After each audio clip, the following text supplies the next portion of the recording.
দায় কার?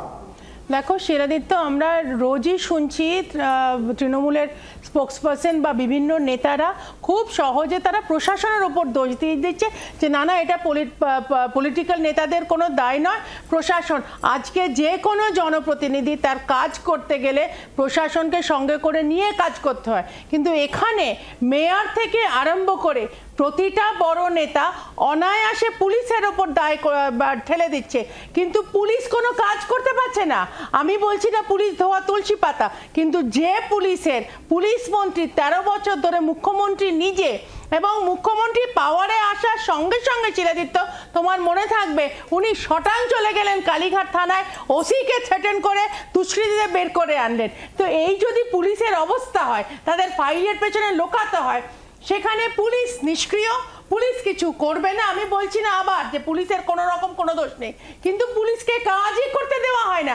সেই জন্য তুমি নেক্সট যদি আসো ভাস্করদা, ঠিক এই জায়গাতেই প্রশ্ন, প্লিজ শতরূপা, আমি প্রত্যেকের কাছে যাওয়ার চেষ্টা করব। ভাস্করদা, একটু আগে আপনি বারবার বলছিলেন যে প্রশাসনের আধিকারিকরা তারা দেখবে, কোথাও কি দায় থেকে যায় না রাজনীতিকদের? দেখুন, ওই অঞ্চলটা আজকে দীপুদি প্যানেলে রয়েছেন।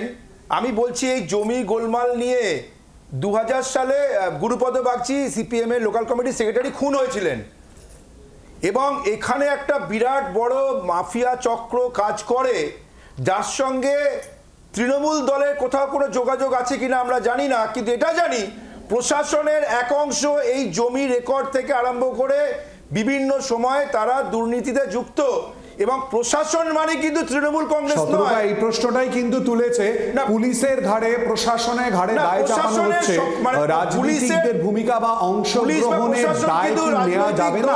শাসক দল প্রশ্ন কি উঠবে না? না, শাসক দল মানে কি আপনি মনে করেন যে শাসক দলের সকলেই কি প্রশাসনের সঙ্গে, সকলেই কি শাসক দলের সঙ্গে যুক্ত? এইগুলো শতরূপাও এই প্রসঙ্গটাই তুলেছে, রাজনীতিকরা বা বিভিন্ন ক্ষেত্রে মানুষ তারা যে প্রশ্নটা তুলছেন বা পুলিশের ঘাড়ে দায় দিয়ে দিচ্ছে বা প্রশাসনের জায়গায়, আপনিও তো বলেছেন, পাল্টা আপনার কাছে প্রশ্ন, রাজনীতিকদের দায় নেই? রাজনীতিকরা আজকে দেখুন, ওখানে যারা কাউন্সিলর আছেন, এমএলএ আছেন, আপনি যদি জমি রেকর্ড হয়ে গিয়ে থাকে, সেখানে একজন কাউন্সিলর শুধুমাত্র ইনফরমেশন দেওয়া। আজকে আমি জিজ্ঞেস করছি, এই যে ঘটনাগুলো ঘটেছে, এই যে আজকে গুলি গোলা চলছে, উত্তরটা বোধহয় এখনো পাইনি, উত্তর খোঁজার চেষ্টা করবো। দীপুদি, আপনার কাছে বারবার ভাস্করদা প্রশ্নটা ছুড়ে দেওয়ার চেষ্টা করছেন যে এতদিন ধরে কারা দেখেছে, এর আগে কি হয়েছে, কি বলবেন আপনি? 2000 সালে খুন হয়েছিলেন, বলুন। লোকাল কমিটি সেক্রেটারি না, ভাস্করবাবু বলছেন যে সেইখানকার তৃণমূল কাউন্সিলরদের সঙ্গে প্রশাসনের যোগাযোগ আছে কিনা তিনি জানেন না। আসলে ভাস্করদা জেনেও বলতে পারছেন না যে ওখানকার তৃণমূলের কাউন্সিলরদের সঙ্গে প্রশাসন একেবারে সরাসরি যুক্ত। এই পুলিশ প্রশাসন সকাল থেকে রাত পর্যন্ত স্কোয়ার ফুট কত টাকা তা আদায় করার জন্য তারা ঘুরে বেড়ায়। কাদের যোগাযোগ ছিল? 2000 সালে 23 জানুয়ারি উনি পার্টি অফিসের মধ্যে গুলিবিদ্ধ হন কোন প্রমোটারের জন্য?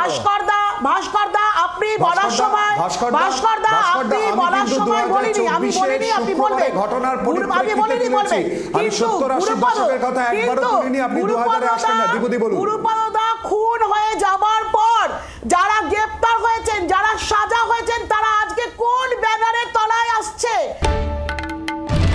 বাংলার আওয়াজ, বাঙালির আবেগ, জি 24 ঘন্টা।